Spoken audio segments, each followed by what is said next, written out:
So, my name is Grace Ross, and I'm the coordinator of the Mass Alliance Against Predatory Lending, and our website is maapl.info. Continuing on our explanation of the legal background and what the banks did, what they're supposed to have done, and what they actually did, so that you know how to find what's legal and not legal in what they claim happened to your mortgage. This video is going to be about Fannie Mae and Freddie Mac. So Fannie Mae and Freddie Mac were founded by the U.S. government, and at various times they've been quasi-independent agencies that were responsible for financing mortgages. Sometimes they've been more under the umbrella of the U.S. government and sometimes less. But regardless of what legal status they were claiming at the time, they were set up so that you and I, as the taxpayers, guarantee the mortgages that they purchase. Which has given them the advantage of protection by the government and investment by investors who were not worried about those investments going bad, because you and I, as the taxpayers of the United States, guaranteed them. Fannie Mae and Freddie Mac were set up supposedly to free up credit so that more people could afford to buy their homes because mortgages would be affordable. They have created an incredibly complicated system. Fannie Mae's legal contracts, if you find them online, for the various different ways they sliced up the pie in terms of the steps to them owning a mortgage, are now 1,300 pages long. So reading 1,300 pages of legal stuff is a little daunting, needless to say. But here's what you need to know. Fannie and Freddie, at the height of the crisis, owned about 60% of the mortgages. If you look in the Registry of Deeds, they hide, so you won't find them in the Registry of Deeds unless there's been a supposed auction of the property and they claim to have bought back after the auction. Now, we know from their legal documents they don't buy a piece of property at auction unless they actually had the mortgage and note all along.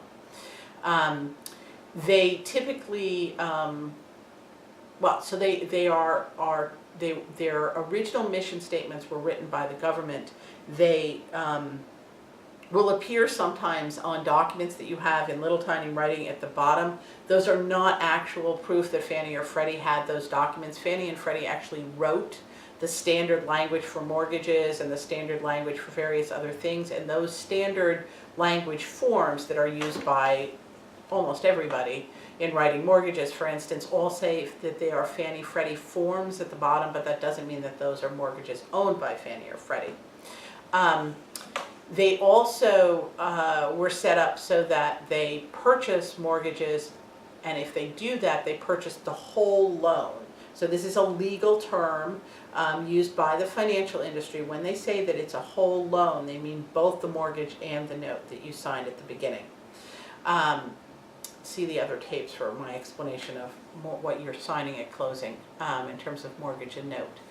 Anyway, their legal documents require that they purchase only both the note and mortgage together. In fact, their legal contracts define a mortgage as both the mortgage and note, so that there's no way in their legal contract that they can talk about the two documents as separated from each other, because literally they're defined as one thing all the way through their contracts. So the mortgage and note for Fannie and Freddie are always purchased together. If you have a document saying that Fannie or Freddie owns your note, you can see their legal documents, if you want to read them, on the web yourself, where they define that they only function in whole loans and that they define a mortgage as both the mortgage and the note. So I'm not believing me. That's what their legal documents say, and you can check it yourself. So if you're ever told that Fannie or Freddie has your note, Fannie or Freddie then also have your mortgage. To get the mortgage, they have to have had an assignment written to them by whoever originated your mortgage. They almost always get the mortgage within weeks or the first maybe 3 months of when a mortgage is written. You won't have been told at the time, because a transfer of your mortgage you don't have to be informed about that.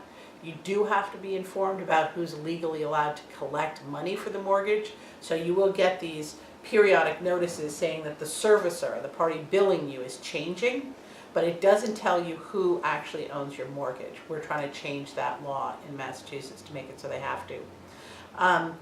The mortgage will have transferred to Fannie or Freddie, as I said, within less than 3 months probably of when you originally got the mortgage.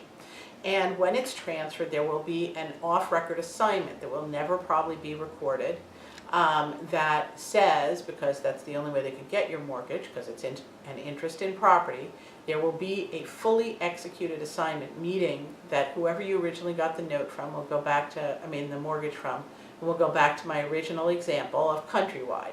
So you get a mortgage and it says Countrywide on it, and it says Countrywide lent you the money.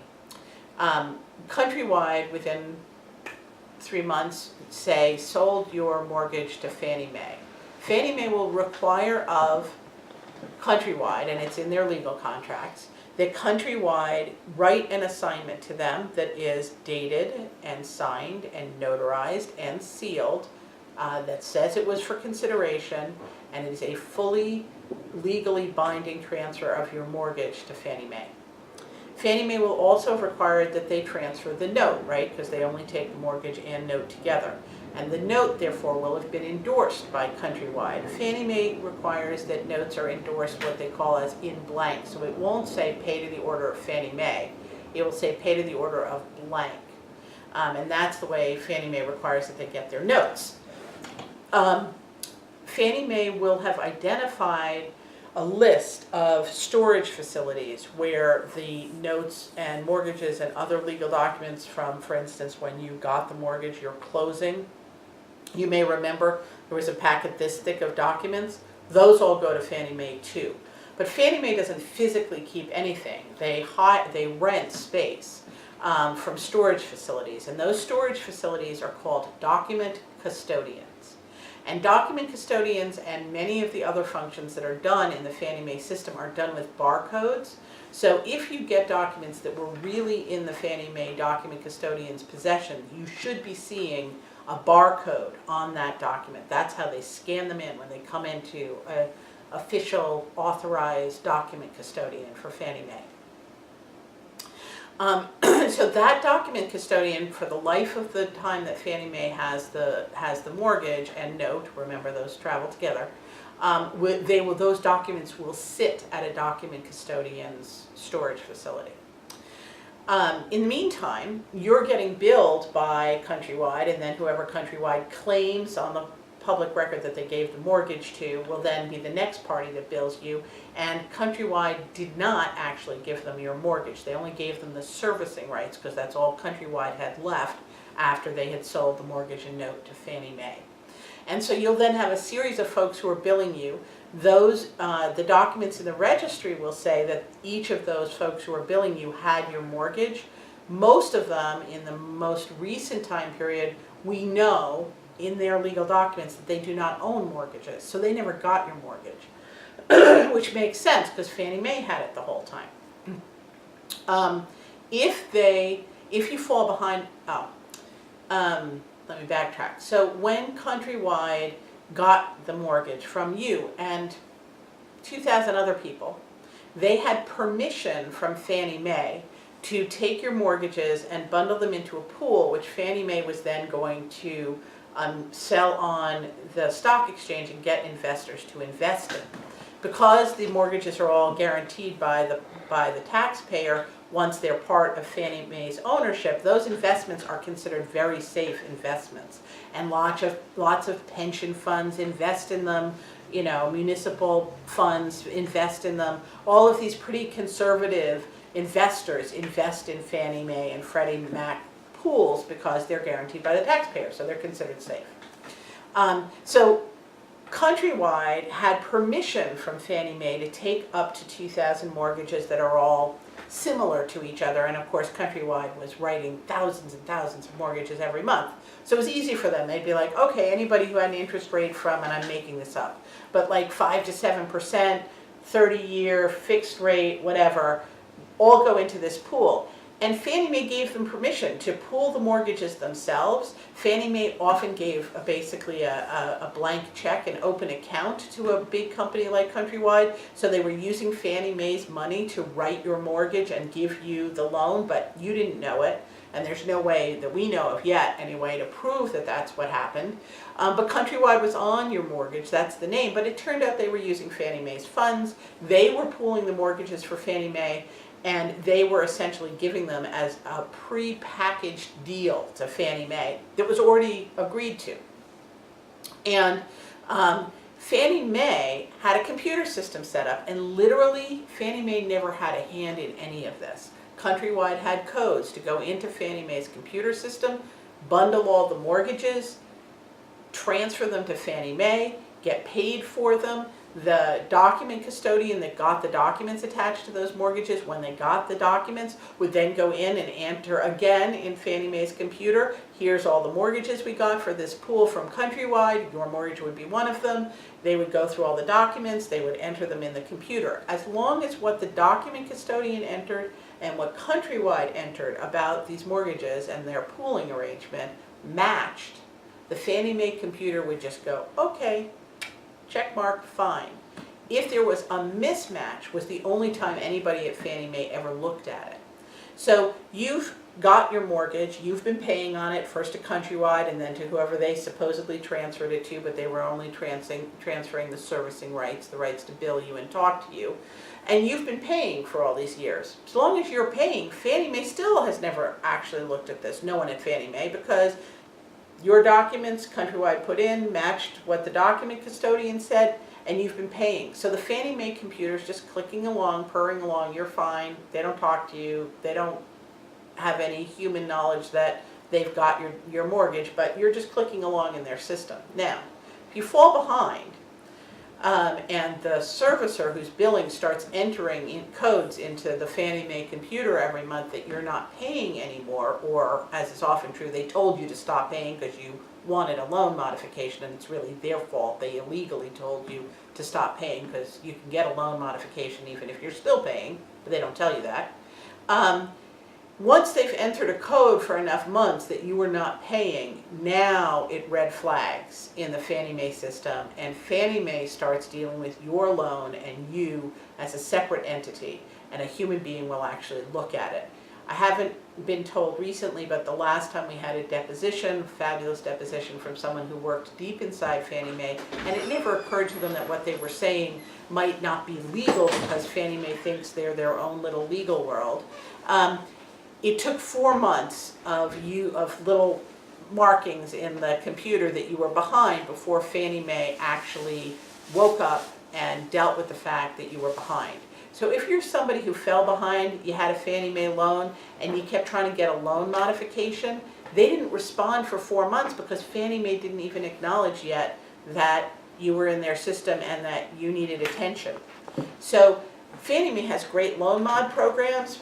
I don't know if they're still the best in the country, but they were for a long time. The problem was that, say you lived in Massachusetts and you fell behind and you got your default / right to cure notice from the mortgagee, the party claiming to have your mortgage. Remember, Fannie Mae mortgage, Fannie Mae has the mortgage, it's really the servicer who was telling you you were behind.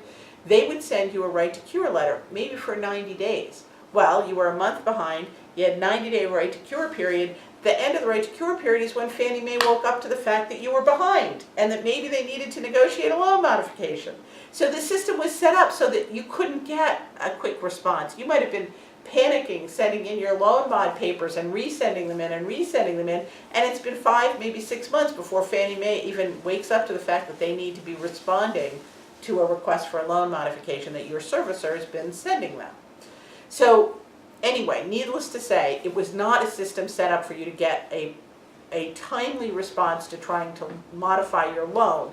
And you could have ended up in trouble that you then couldn't get out of because you were now so far behind, but it's because Fannie Mae just woke up to the fact that you were in trouble.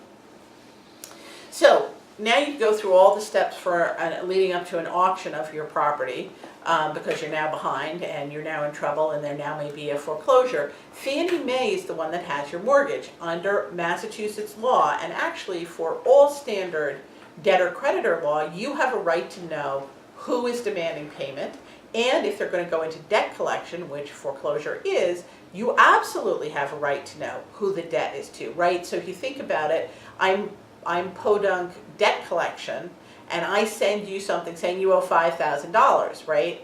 If you get a notice like that from a debt collector, you don't just write a check for $5,000. You're just like, what is the $5,000 really for, right? You're going to contact them if they don't tell you, and they're going to say, we have evidence of this old, I don't know, AT&T bill that you didn't pay for $5,000, and then you go, oh, right, I was hoping that had disappeared. Okay, I need to make a payment plan for the $5,000. This is standard right for you as a debtor. Whenever a collector is coming after you for money, you have a right to know who is really getting paid with that money. So here you are, you've fallen behind, you tried to do your loan mod, you got no response for months, you finally get some responses, it's now past the right to cure period, you're trying desperately to hold on to your loan. Fannie's now talking to your servicer, so you might get a loan modification, although it's really far down the road now. And they're then going to go through the process of sending you letters, telling you they're going to foreclose on you, putting ads in the newspaper, sending you an auction date. None of it will be in Fannie Mae's name, except if there are a few people who get them in Western Mass, and I don't know why Fannie Mae handles them differently out there sometimes. But for most of Massachusetts, that auction will go forward without Fannie Mae's name ever appearing on your mortgage or on any of the auction notifications, which means that their attempt to collect the debt by foreclosing on you will not have been legal, because you have a right to know who's collecting on a debt before they do it. But these are Fannie Mae's procedures, and we've had folks end up in court with Fannie Mae and Freddie Mac. Freddie Mac hides their existence even more carefully than Fannie Mae does. Their rules are similar. And the bank will say to the judge, well, we didn't foreclose in the name of who really had the mortgage because we have a legal contract from Fannie Mae or Freddie Mac saying we're not allowed to use their name. So here we have real property law in Massachusetts that requires the real party in interest to, for instance, auction the property and sign the foreclosure deed over to who buys it, right? This is a transfer of property, as we talked about in the previous video. It has to be given by the party that really has the interest. Well, it's Fannie Mae who really had your mortgage. They have to be the one who in their name, auctioned the property so that they could sell it to somebody, because they're the ones who had the mortgage. So, none of these are legal. They can't be. The courts would have to give away standard debtor-creditor law that's been around for centuries and that would endanger every debt collection procedure of any kind.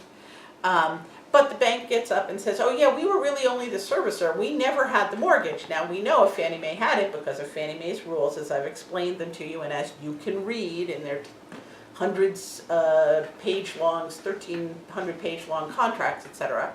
That they told the bank, if you're going to service for us, you can't use our name on anything. The bank goes into the court and says, yeah, we know this was fundamentally breaking all the laws, but it was our private contract with Fannie Mae, so we did it because they told us to do it. Well, Fannie Mae is not God, and Fannie Mae actually isn't the government, and Fannie Mae, in fact, doesn't create any of our laws. A private contract cannot trump your rights under the law, but it's what they've been doing.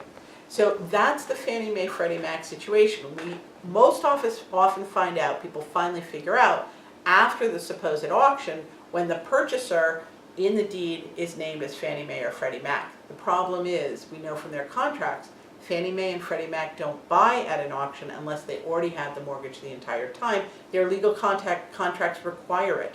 They're not out buying properties at auction. They only buy if they had the mortgage and note the entire time. If you look through your papers, you may find back in time that an occasional Fannie Mae logo appeared in something. More frequently, if you were negotiating some sort of what they call loss mitigation, a loan modification, a short sale, turning over the property in lieu of a foreclosure, what they call a deed in lieu, those documents will appear with trademark symbols on them. There'll be a little TM in the corner, and you can look up any term that has a little TM online, that has a little TM in the corner online, and if it's a Fannie Mae program, that trademark will come up online and tell you it's a Fannie Mae program. Or they'll say this was a Fannie Mae loan mod offer. So every once in a while it sneaks in if it's Fannie Mae. Freddie Mac's much more careful, although every once in a while we see their stuff prior to an auction. We encourage everybody to do a lookup online. You can just search for Fannie Mae lookup or Freddie Mac lookup, type your information in, and it's not foolproof, but more often than not, if your mortgage is held or your loan, the mortgage and note together, are held by Fannie Mae or Freddie Mac, the information will come up on their lookup, so you can find it long before foreclosure auction. If it shows up there, the truly, I don't even know what the right word is, ironic situation is Fannie Mae's website, and I think Freddie Mac does this, but Fannie Mae's website is called knowyourrights.com. So the first thing they tell you when you do the lookup is they go, congratulations, homeowner, you did what you should have done. You found out who really had your mortgage. And they give you this big, I just imagine balloons and confetti and fanfare that you figured out that they had your mortgage. Don't you think they should have just been telling you all along instead of congratulating you because someone told you to go look it up on their website and now you know? So there's a lot of very unfortunate, shall we say, things about the way they've set up their contracts so you can't find out what you have a right, and by law they have to tell you, but then they do this, congratulations, you figured it out anyway. Anyway, probably if you're not certain, everybody should check. Are you in Fannie Mae or Freddie Mac? Do the lookup. If you can't find it that way, you can also, if the Mortgage Electronic Registration System, MERS, appears in any of your documents, or even if it doesn't, you can look up under MERS. Again, search the web, just look up MERS lookup. It'll take you to the MERS webpage, and you can type in your information. The first thing that shows up is the name of who's servicing the loan. You probably know that's whoever's been billing you. But if you put your social security number in and stuff, what will come up is the investor. Now, if it's Fannie Mae, it'll come up and say the investor is Fannie Mae. But if it's Freddie Mac is hiding even in the MERS system. It won't say Freddie Mac, but it will probably say, what is it? Virginia. Weston, Virginia, I think it is. Anyway, their home address will show up. It'll say investor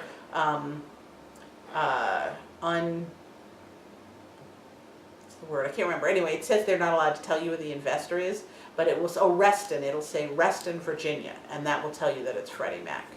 Pretty much every other investor reveals themselves. So if they're not revealing themselves and that's their address, that's a Freddie Mac mortgage. So that's the story for Fannie and Freddie, and it's helpful to know that because it's this history out of which leads to the bank setting up the securitized trusts the way they did and led to the creation of the Mortgage Electronic Registration System.